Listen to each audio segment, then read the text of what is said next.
They're really loud. No, just use the what's called. It's bad.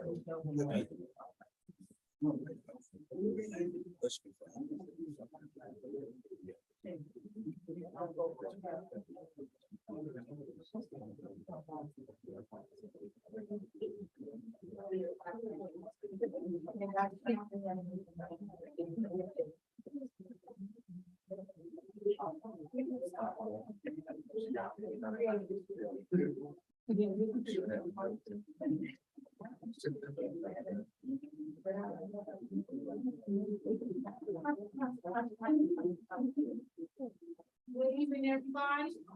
Thank you for your patience. It is now 7:10. We're going to call our open session meeting for September 12th, 2023. The order.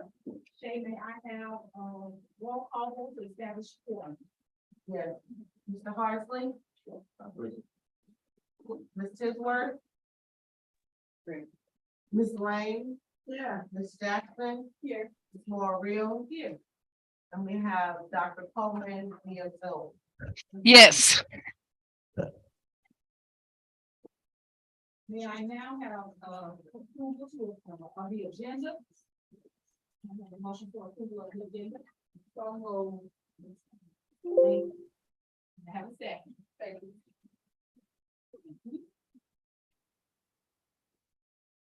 All in favor? Go ahead and do a roll call, please. Yes, Ms. Jackson? Yes. Ms. Lane? Yeah. Ms. Tisworth? Yes. Ms. Morrill? Yes. Mr. Harsley? Yes. And Dr. Coleman? Yes. Okay. Are there any patients that would like to address the board tonight? We'll go on to announcement. Are there any announcements? Okay. I have one. Principals and I don't see Dr. Dick here. I'm gonna really be bothering you, asking you to check with the parents in your school. We really need representation from especially school districts. And so I'll be trying to reach out if that's okay. I'll be reaching out to you to see if there are parents that you think might represent your school. Their meetings are virtual, so it's not like they have to drive all the way out to the office. And they're really trying to put together a great pack to do some great things for children that receive services. I want us to remember that they receive services from SSD, but they are really rewarding space.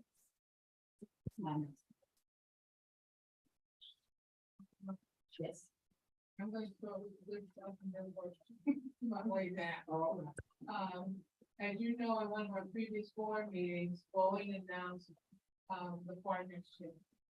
So we had quite a few, maybe 12 to 13 that will be working with our district and our scholars from Boeing. And so we're having a Boeing partnership celebration on September 28th.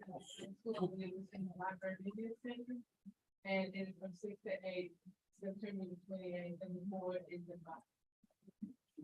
And it's also our hope that we will soon have our board rep to the SAB. I've had a couple of students told me that they have applied. It's a good thing.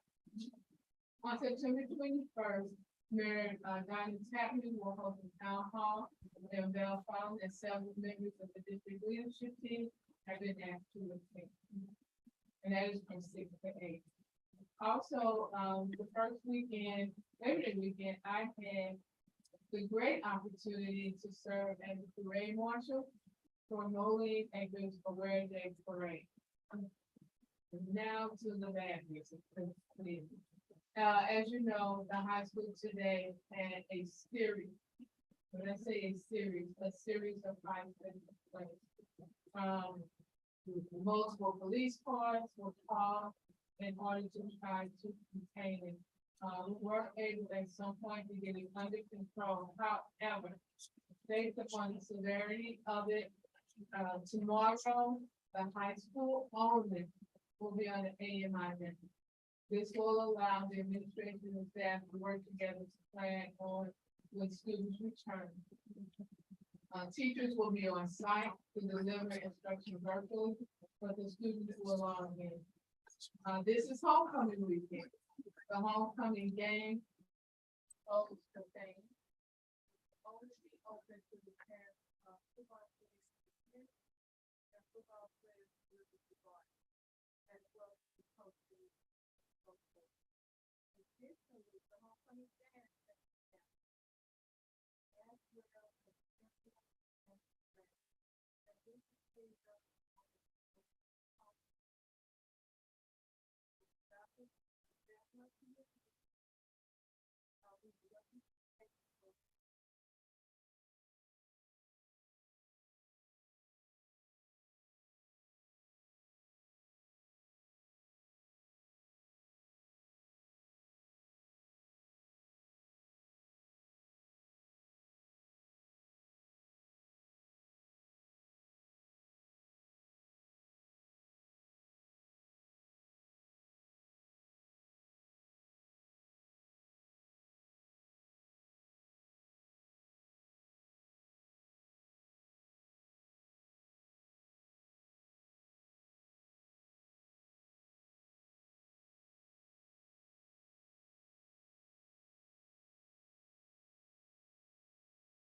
type of behavior that took place today will not be tolerated. And so that is one of the reasons we're canceling this event, because at this point, we can't be assured that someone will try to come back and do some additional development. That concludes my.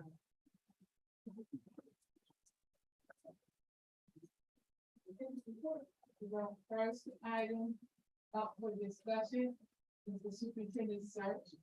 And once I intro the item, today, as it has been made public, it is my intent to retire at the conclusion of the 23-24 school year. And as a result, the board needs to take steps to begin to identify the next superintendent. And so the item today is to open the discussion from the board with the choices that you have. To either do an RFP to do a search, or you could go with the school board association. So I'm going to turn it over so the board can have a discussion as to the direction you need to go. And I'm saying it because time is of the essence. If you want to identify someone early and start a transition process. Thank you. So you know the superintendents are managers who see the day-to-day operations of the school district. We are also leaders who aspire to improve student achievement. Furthermore, superintendents are advocates, confident, and experts in whatever role their district and students need them to fulfill. In addition, superintendents identify staffing needs and policies, develop policies, provide leadership. Choosing the superintendent is one of the most important responsibilities faced by. There are two options that we can take. I'm not going to read the other statement because Dr. Pruitt Adams just stated what I have down here to read to you. So we have two options. As the district prepares to make a critical decision of selecting the next superintendent of the review board, there's two options that we can consider. Option one is to request a proposal, which is the RFP, to obtain the services to guide the selection and process selecting the superintendent, or we can engage the service of the Missouri School Board Association. Now, I had Shay check, and thank you, Shay, check today. And if we decide, and I'm not advocating for either way, but if we decide to do an RFP, that the Missouri School Board Association can apply to that RFP. But these are the two choices that we have. We can do an RFP, and then that will be posted, and different search firms or whatever can make contact with us, or we can use Missouri School Board Association. The budget impact will be determined based on the final decision of the board. And there will be a final contract that will be reviewed by the district legal counsel. And the policy reference to this is CBB review the recruitment and appointment of superintendent. The recommendation is to discuss the superintendent search process, timeline, to select the most appropriate person, appropriate options based on the need of the department. So this means, guys, we're gonna have to put some dates aside. You have to be serious about putting some dates aside, but you can really go through the process and make sure that we get a good person for really what. So I'm asking everybody to really look at your calendars, and so that when you start setting these meetings up, because like you said, time is of the essence. When we get these meetings set up. So that's the new superintendent, so you can give time to recommend. Any questions? I'll turn it over to Chef. So I just wanted to add in addition to what Ms. Moore Will said, we do have a template of the RFP that you can work collaboratively in closed session. And if you choose to go that direction, then at the next board meeting, we'll have that information for you so that you can go ahead and identify the specs inside of the RFP and then put that RFP out there. And then allow individuals to submit their documentation as to how they come up with the next superintendent. Also, in the executive content, sample time.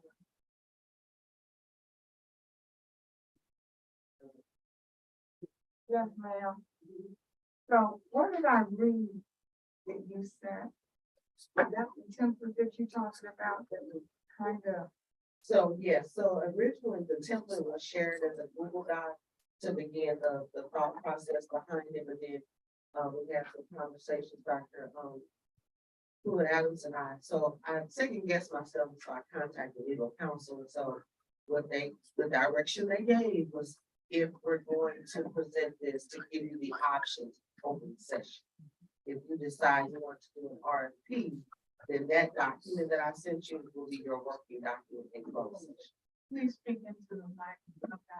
Okay, so the RFP, part that I read, that was for, what I understood, that was for the search firm who would be doing the search. Did I understand that? The RFP would be to attract the search firm, which MSBA will be able to also fulfill that search firm role.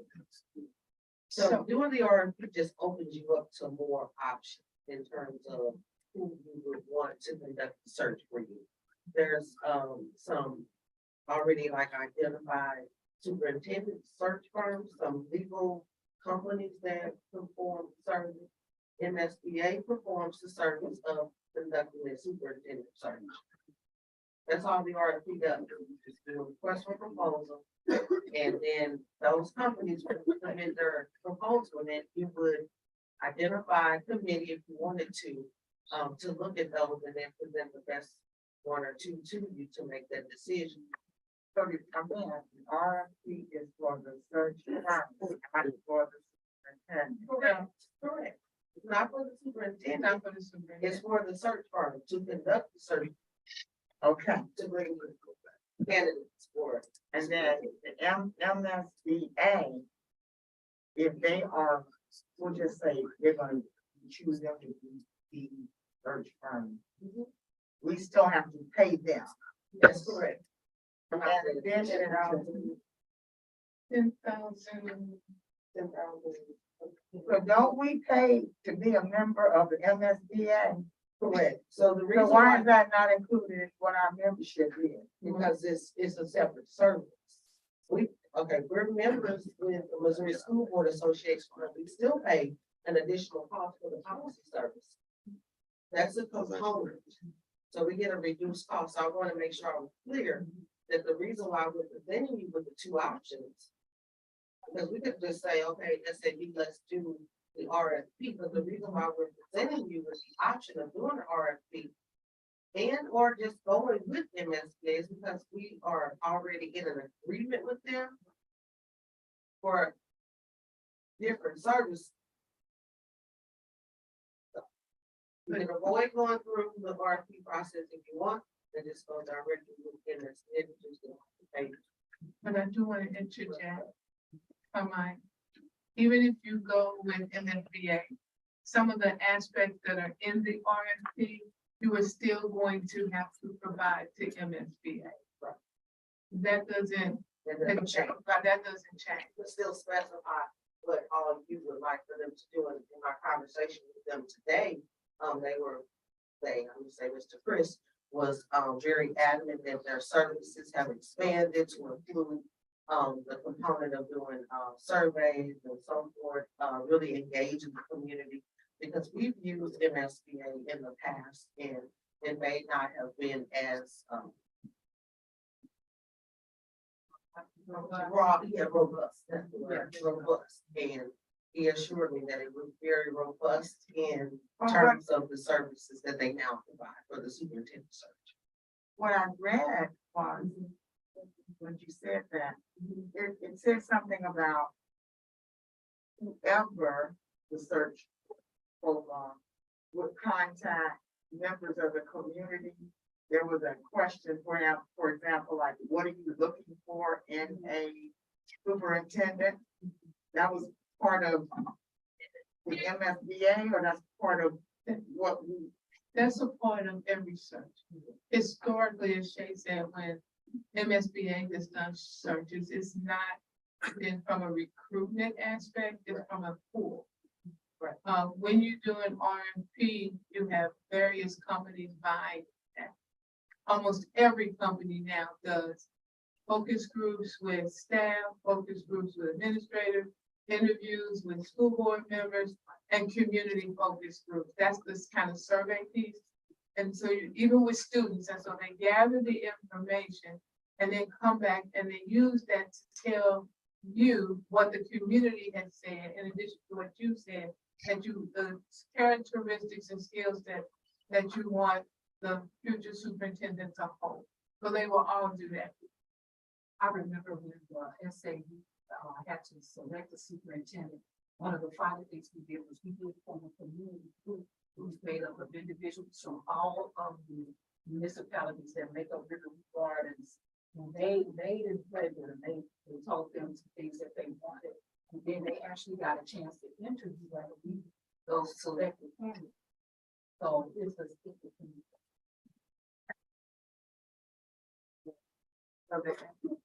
So if the board, now I ask this question. Are there any considerations about, it's been 100 years since I worked, but we used to do stuff called like to remote from again. So does that fall into the RF? That's, so technically no, but there are some search firms that don't believe in hiring internal candidates. That's a reality. There are some districts that choose to, rather than do a search, to hire from within. When I was made the superintendent in York City, I was interim for like 2 weeks, and then I became the superintendent. However, the superintendent in front of me, they did a search. So it just depends on the will of the board and the consensus, I'll say, of the board, what the board chooses to do. So I guess that does give you 3 options. It's another option, right? Or if an internal candidate applies, if you choose to go with MSBA. That's correct.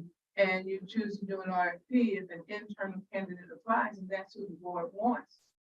And that will be a That's closed still session your- conversation if you Yes. want to decide whether or not to consider an internal candidate. You can do that in closed session. I'm not going any further. I'm just trying to understand the process. But this is actually another. But again, we did budget pretty good, just in case you decided to go either direction. We didn't have enough in the budget to cover it up.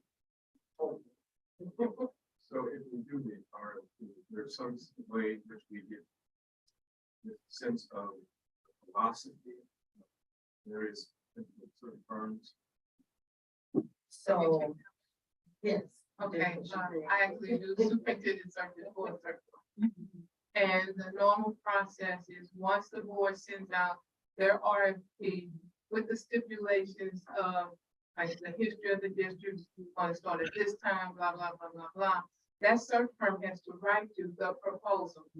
That's what you're requesting. And in that, they should be able to tell you their philosophy, the processes for their search, whether it's, contiguous states, whether it's a national search, and that comes from you. You say we want a national search, that's what the search firm would do. And you can say they want a candidate that's reflective of just the population. All of those things that you say in the RFP, that search firm has to respond to that. And then normally you narrow it down to 1, 2, or 3 companies that's based upon your decision, and then you interview, as Shay said, and choose the company that you feel will meet the needs of what you want. I've even done a little bit of research inside of the Docs platform, because I have access to other school districts, and they have committees that work to develop.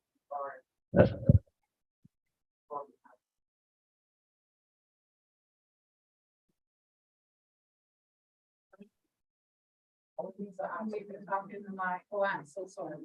I said those are just other options that we can do, but I really want us to really get to, or thinking about what we want to do so that we can. Please speak into the mic. I would encourage the board, and please don't take this the wrong way. Sometimes when we ask the board to think about something, to give a date, to follow up, that kind of language. If you truly want to identify, do a thorough search and identify someone at least early in the second semester, so that there's a transition, some school districts do site visits to that individual school. You need to do that. Ms. Moore-Real did say earlier, this is gonna take more than just your standard board meeting. You're gonna have quite a few special board meetings. And once the decision is made of what you're going to do, I back out. And the only input I have is when I'm interviewed by either MSBA or the search firm. I'm still here, but I'm not a part. As the outgoing superintendent, I am not a part of the search process. The firm will usually ask the superintendent, what are some of the good things about the district? What are some of the challenges about the district? If you are hiring someone, what skill set would you recommend this person have? And then they usually ask, is there someone internally that you would recommend? And then they take that and they put everything else, including what they give you and what they get from the community. When I say I step out, I am not a part of those community meetings. I am not, because sometimes that makes people uncomfortable, like being able to talk openly if the person they're talking about replacing is. And so I'm, the superintendent is usually back, but I say backed out, not a part of that process.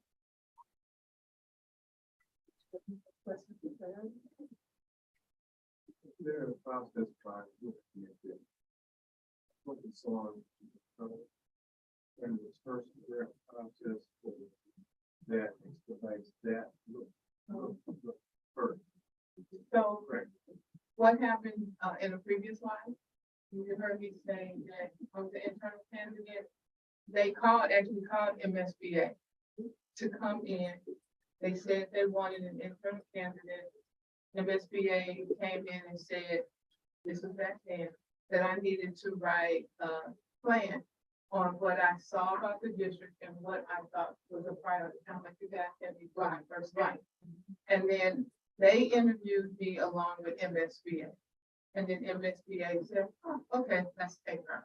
That's if MSBA will do it any way you want them to do it, I believe, if you say to them there's an intern. Otherwise, is what they should told Shay today. They will apply for the RFP, and that's the wish of the board. The board just chooses to go with them. That's okay too, but they have enhanced their process. Does the MSBA have a vote and decision on what the board decides? Not at all. Okay. Sure, so decision. And the dollar amount that was quoted was based off of the previous superintendent prior to Dr. Jordan's salary. It was a 6% fee. Based off of that, that's how it came $10,000. So I'm not sure if it'll be a reduced rate if you decided to go internally. It probably But I would would double check if that's what you. We think, okay, thanks. We are considering if we want to do an RFP And I would open it up to virtual. We are determining if we want to use MSBA. Or we can discuss if we want to get to someone internal. They can do internal and. Or just a RFP, yeah, and then that person could, internal candidate could apply.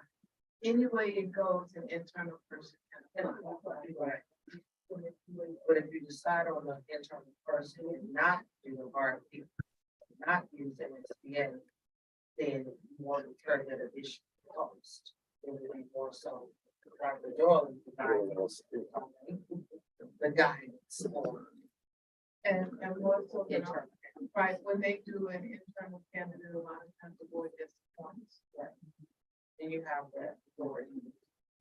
Appoint the internal candidate. You can appoint the interim person. I've seen it this way too, Dr. Doyle, where we've had an interim superintendent, and I believe this morning was part of it. We had an interim superintendent for the entire school year, right? Before we even went out. Through the services of the Missouri School Board Association to seek a superintendent. Matter of fact, we had Two finalists. You make a good point, and sometimes the board will say interim. Yes. Until they are sure that that's the one. And then they will take the interim off sometimes at the end of the year. I think that's what you're saying. that is, and I'm saying even having someone interim serve in a position for an entire school year and then you decide. Or you want to do a search, or you can just appoint that individual. As a speaker.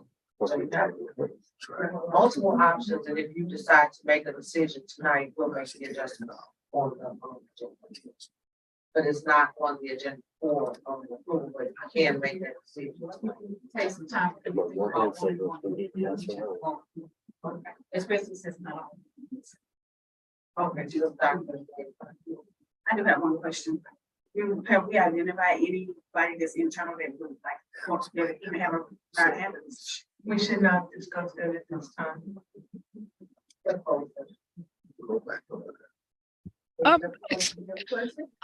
I just want to say, Thank you. Dr. Pruitt Adams, The next item, I'm gonna go back. Can Do you all want hear this me? on the next board item on, if there is an interest in internal, do you want that added for personnel and closed session? Yes. The next item is the plan. Making this presentation is Dr. Stacy Nichols, Assistant Superintendent for Curriculum and Instruction. And this is in compliance with the new CSIP, student performance, which is the first goal. Dr. Nichols? Yes, good evening, special. Requesting discussion for the district's dyslexia plan. Dyslexia is defined as a learning difficulty that causes problems with reading, writing, and spelling. Per the Missouri Dyslexia Statute, it is the expectation that all public schools conduct dyslexia screening for students. The district will screen all students in grades KG through 3 within the first 30 days of school using the district's approved screening tool. Also, students will be screened 3 times a year. In addition, scholars in grades 4 through 12 will be screened if experiencing persistent difficulty in the area of reading, as noted by assessment scores, teacher determination, and/or request from a parent or a guardian. Also, district staff will receive mandatory 2-hour dyslexia training. Do you have any questions regarding the plan?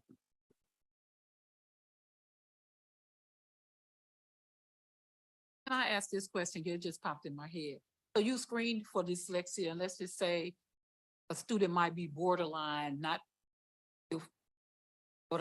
totally diagnosed with total and the next screening would show that they've further into dyslexia. How do you all address that?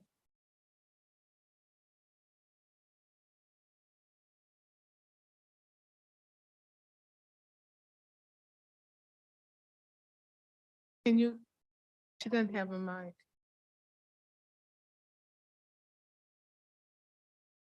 Dr. Coleman can't, Okay. your question. Oh, okay. So my question, Dr. Coleman, my question was if a student was borderline or what have you, 1 year, but she answered it, if they were borderline 1 year, maybe weren't qualified, just say to be called that they have dyslexia.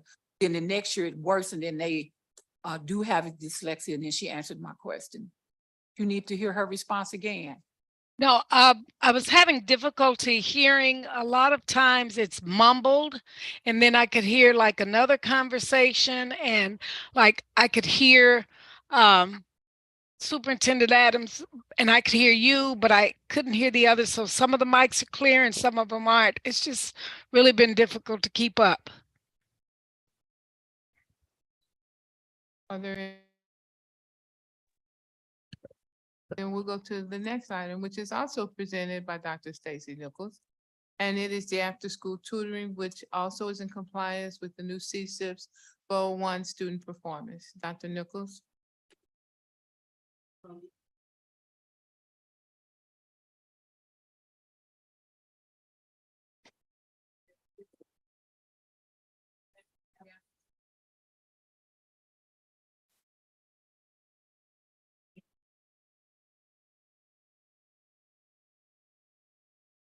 Now, 40,000.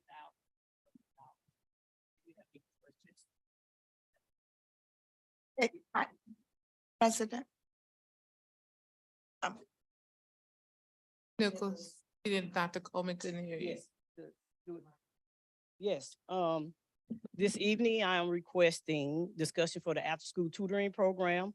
Students will receive additional support in the areas of math and literacy by participating in the after-school tutoring program at the various school sites. The tutoring program will run 23 weeks. The cost to implement the tutoring program will not exceed the amount of $40,600. Do you have any questions? Yes.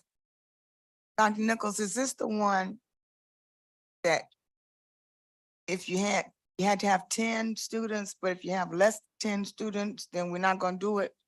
So yes, we do recommend that each teacher maintain at least a minimum of 10 students when they're providing services for students. And I know we can't have individual tutoring, but the 5 students who really want to be there and really want to do it, I mean, that's So not enough. well, yes, that is enough. It's just a recommendation. I just know in the past, it was concerned regarding being fiscally responsible and not wanting a teacher to sit in the classroom with one student. So the recommendation is for a minimum of 10 students. However, if they do have 5 students, we usually do allow them to continue to support students. Okay, I It's just a misunderstood that. recommendation. I misunderstood that. 1 or 2 maybe, I maybe can see, but if you got 5 students, Yes, and that's just a recommendation. okay. Dr. Nichols, I It's was with the just high school thinking, as well. Excuse me. I'm It's sorry. with high school as Yes, so this, the district level tutoring program is for students in grades 1 through 12. Dr. Nichols, I was just thinking that it may Other be questions? Thank you, Dr. Nichols. The nobody next can. item is Teach for America, a partnership to ignite virtual tutoring program at Highland Elementary School. This is in compliance with the new CSIPs Goal 1, student performance, and Goal 2, collaborative climate and culture. Making this presentation is Dr. Hannah Stout. Dr. Stout?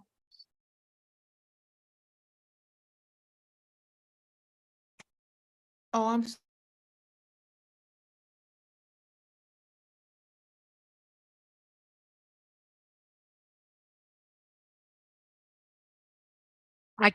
Can you hear me? Hmm. Can you hear me?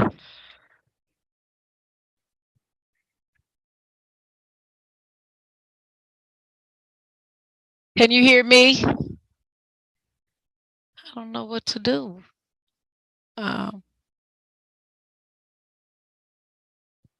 Can you hear me? Hmm.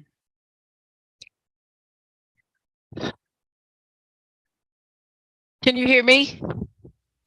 Okay, so I was thinking as you were talking about 5 students and 10 students, and I was just wondering that since we're talking about tutoring and dealing with struggling students, wouldn't it be more effective if we could double the number of tutors and focus on each tutor having 5 students? I know that if I'm working with a small group of students who are struggling, it's much easier and more effective. I can do more with 5 than I can with 10, because 10 is almost like half a classroom, so that you could focus on the needs of each student in the group.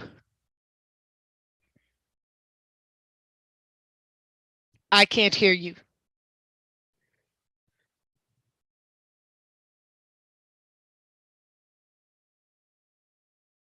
I can't hear anybody.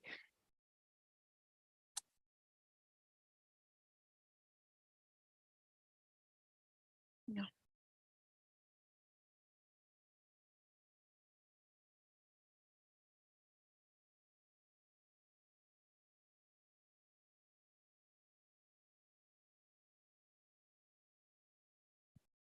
I don't know, is it me?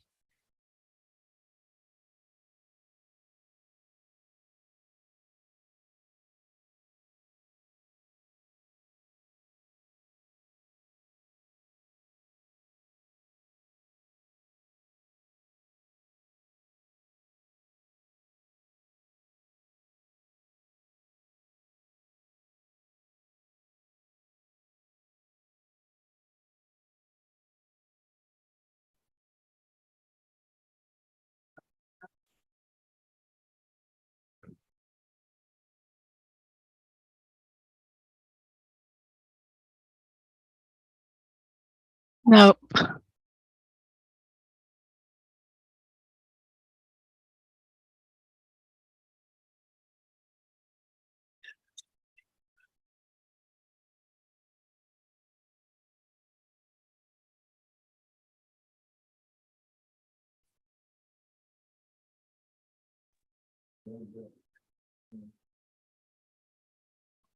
Try now, Dr. Nichols. Yes, can you hear me now?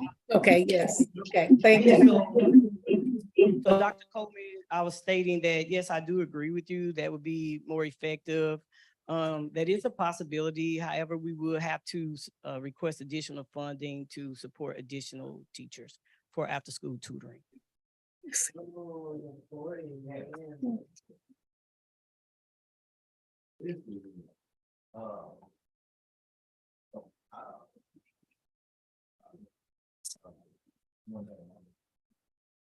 Not sure she can hear me. Can you hear her? I just got a text that it is silent for everyone that's looking at the live stream.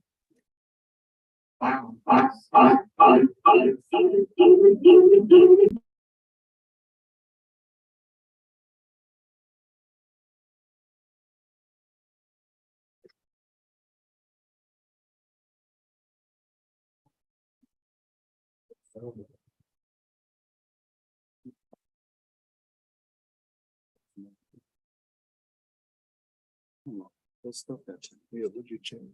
We didn't change anything. This the, well, they could hear, Miss Tracy could hear. And then. Dr. Coleman, can you hear us at all? So she started talking, we can't. The person who can. I can hear you, but there's another conversation going on somewhere else that I can hear even louder. It may be our text trying to figure out the problem. I don't know. I think so. That's better. Yes. So can you hear me now? Yes. Thank you. Yes, so I was thinking that I do agree with your recommendation. I do think that that would be most effective. However, we would need to request additional funds to support additional teachers to implement that process. But we can definitely consider your recommendation. Oh my goodness. All right. It was, yeah, the message I got is it's going in and out. Yes, it is. Likely to,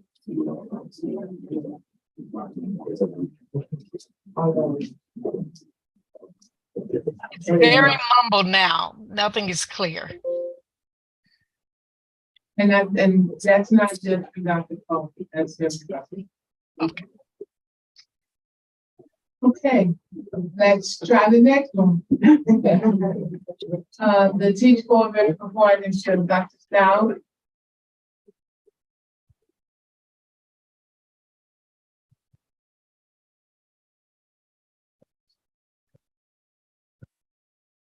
Good evening, Special Administrative Board, Dr. Floyd Adams, colleagues and community. Thank you for inviting me tonight. I am sugar. As Dave said, I'm out the people at Highland, and I'm excited to share with you information about the opportunity for our third grade scholars at Highland.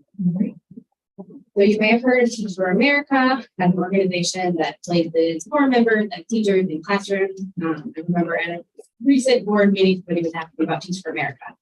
So in the St. Louis region, Teach for America has actually transitioned from placing core members as classroom teachers to supporting the work of alumni working in education in the St. Louis area. And so the Teach for America Ignite Tutoring Fellowship is a research-based program designed to do two things. The first is accelerate learning, and the second is to foster a sense of belonging for students. Leveraging research-based best practices for high-impact tutoring, Ignite builds on TFA's experience recruiting and developing exceptional, equity-minded leaders and bringing them into classrooms to immediately add value to students and customized learning. In St. Louis, TFA is focusing on improving third grade reading and eighth grade math outcomes.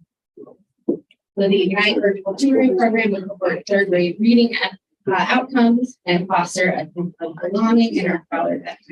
So how does the program work?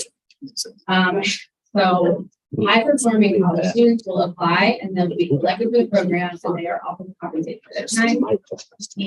They're called fellows, and they customize reading, learning objectives for students and provide on average 3 hours of tutoring per week. The fellows are supported by a veteran school-based educator who helps to individualize sessions and plan them using our school curriculum. The fellows then work with a group of 1 to 3 scholars. And scholars and fellows will connect virtually and small groups during the school day. So why would this be a good fit for Highland? Our academic achievement data indicates that a significant percentage of our third grade cohort would benefit from additional support. Last year, at the end of the year, 86% of our second grade scholars were dyslexic or below baseline in their reading, indicating that they are not currently performing at the school. As Dr. mentioned, this is aligned with the CSIP goal of improving student performance, establishing tutor intervention, and refining curriculum instruction. So this would be a pilot year and a possible district. What question? Where does the money come from? So for this year, it would be a pilot program with no charge. So Teach for America is actually fundraising to pay for the program for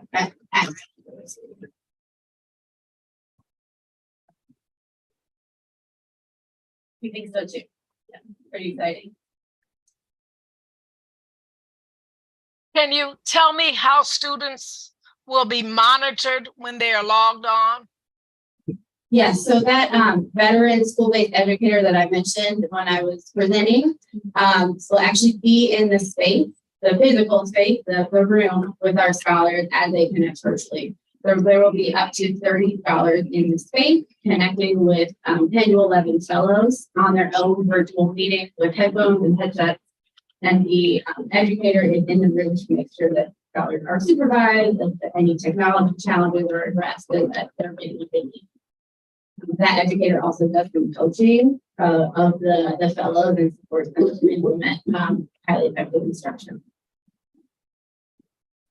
Thank you. Are there any other questions? Thank you, Dr. Stout. Thank you. The next item is students in transition, making this presentation. Dr. Tanya Pan, Assistant Superintendent for Student Support Services. And this item is in compliance with Goal 2 of the new CSIP Collaborative Climate and Culture. Dr. Pan. Good evening, SAB members, Dr. Jarlett, colleagues, and community. I am reading a contract with another transportation organization for the sole purpose of providing providing transportation to our students in transition, our students who live in transition. This contract is added to the other contracts. It does not increase the charges. We still have a budget that we will stay within. What we are attempting to do is just to add another opportunity so that we ensure that all of our students are provided transportation. Are there any questions? Thank you. The next item is Esther Three, Council Grant, making this presentation to the Team Service Registration Program. And this item is compliant with goal 1, uniform, 8-day special.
So if we had more students who were attending, we would have got more money reimbursed? Correct.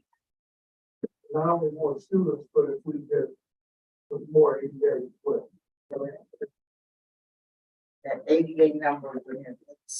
So that 715 students, not all of those 715 students attended every single day.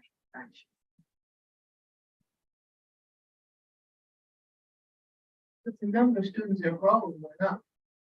Didn't it on the previous year?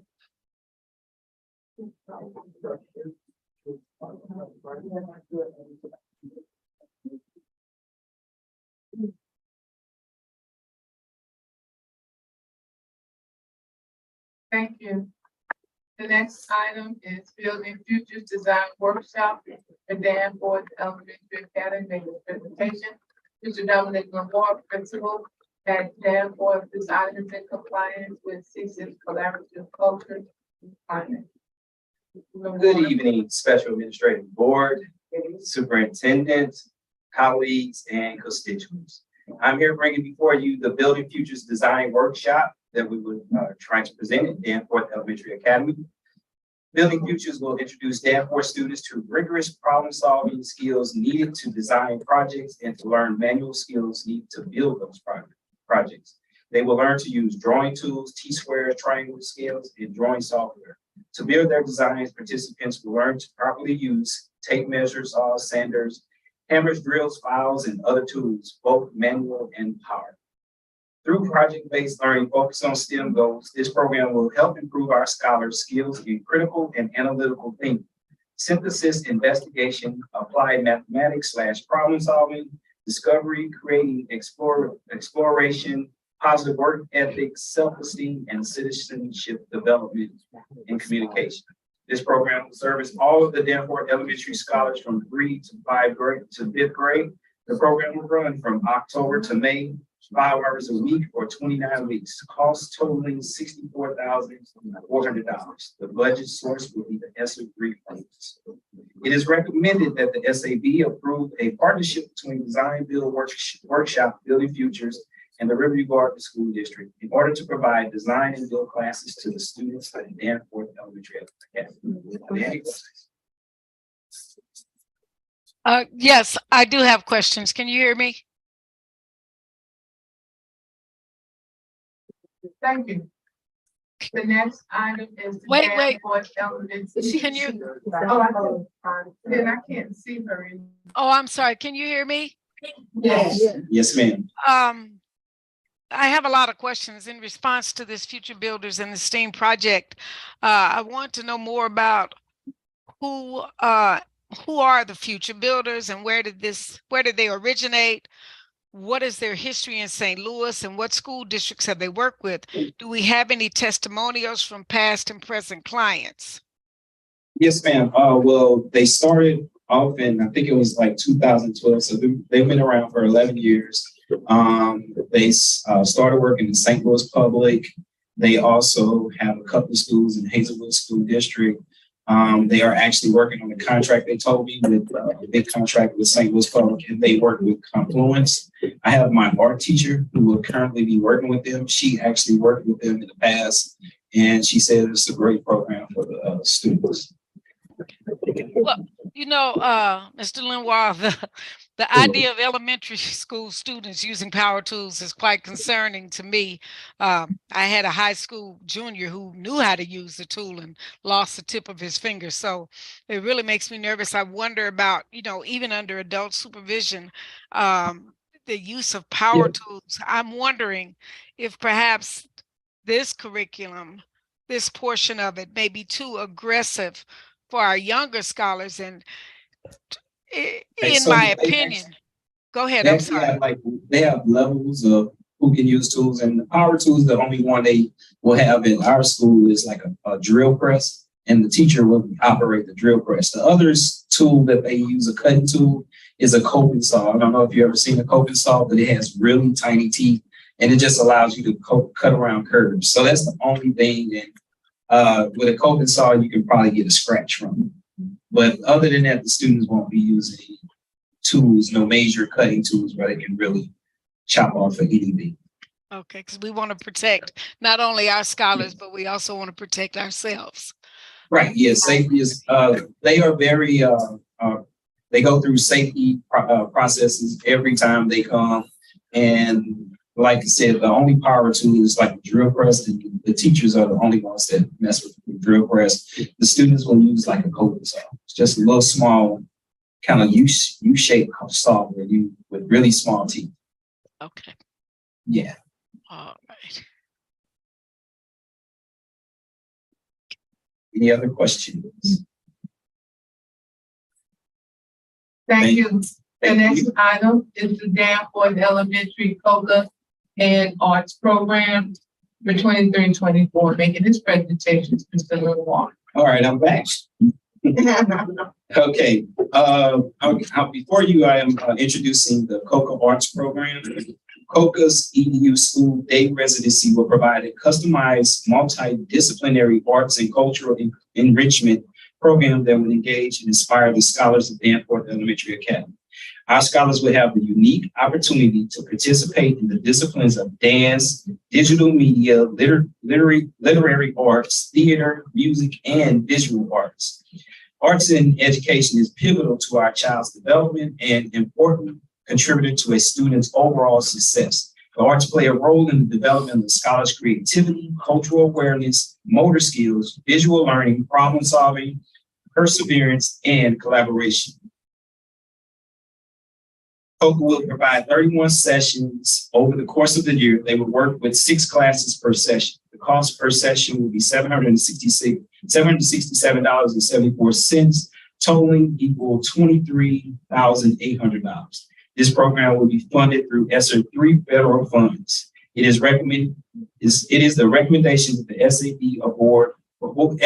approves a partnership between COCA and the Riverview Gardens School District in order to provide classes to students of Danforth Elementary Academy.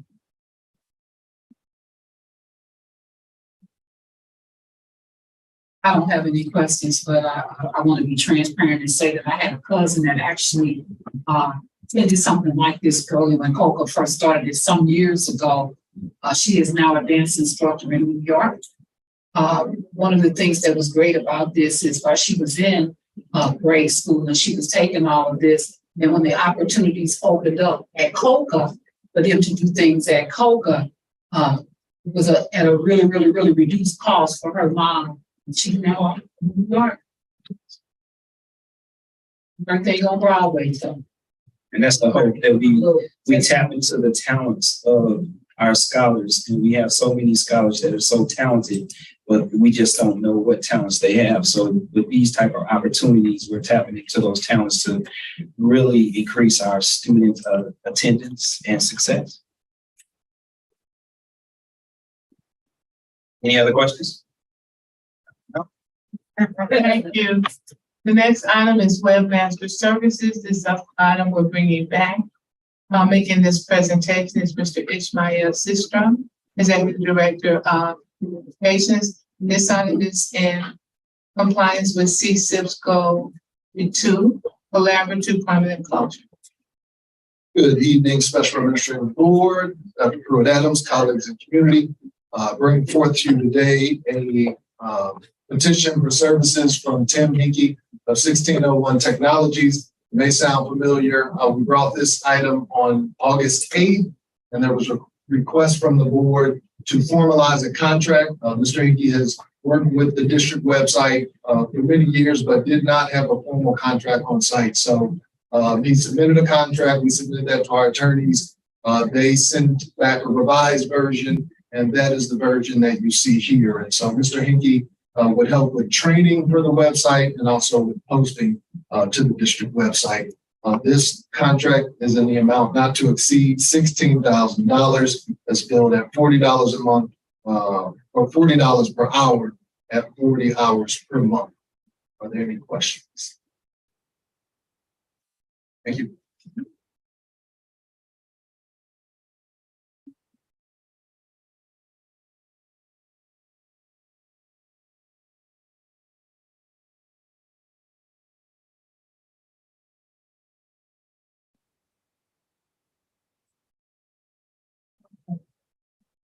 The last item is the frontline ASOP renewal. Making this presentation, Mr. Travis Floyd, Senior, Assistant Superintendent for Human. Also, just real quick, as we move through the items, as you hear me reference the CSIP item, if you look under where it says the type of item that we're discussing, and you will see where it says goals. If you click on that, it will take you to the actual new goal for CSIP. And that will happen every time. David's gonna show real quick.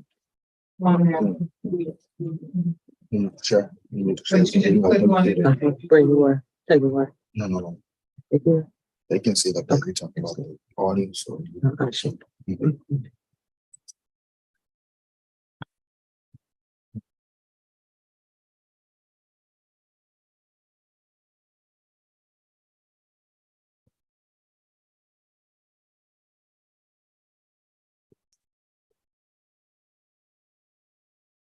Okay.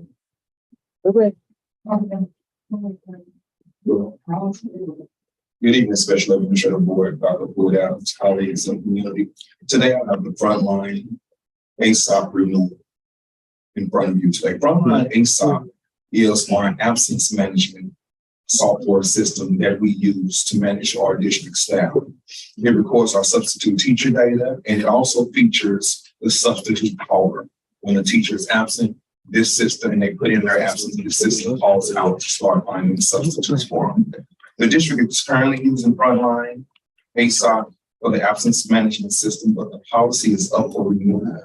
The system works well. It's a great component and a vital component for our management system for our assigning substitute teachers, especially since the district has returned to staffing its own substitutes. This is also the management system that our veteran teachers are accustomed to using because the district has been using it for several years.